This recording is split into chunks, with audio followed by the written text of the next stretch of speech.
Kalau kegiatan pelanggarannya sudah jelas, aturan regulasinya sudah jelas. Itu kan dalam Undang-Undang Nomor 22 itu sudah jelas.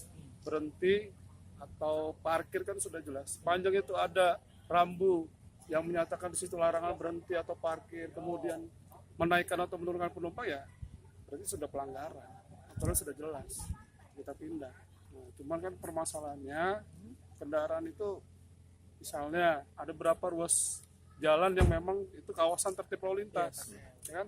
Nah, itu kan perlu sinergis dari beberapa instansi terkait, ya kan? Kalau masalah parkir jelas leading sektornya perhubungan, ya kan? Kemudian kalau masalah pedagang kaki lima, di situ kan ada polisi Pamung Praja. Nah, di situ loh. Kalau lalu lintas semua pasti kita yang nama itu menimbulkan kasus lantas pasti kita lakukan penindakan. Jadi diskresi yang kita laksanakan itu tindakan tegas terukur supaya ada efek jerah secara psikologis.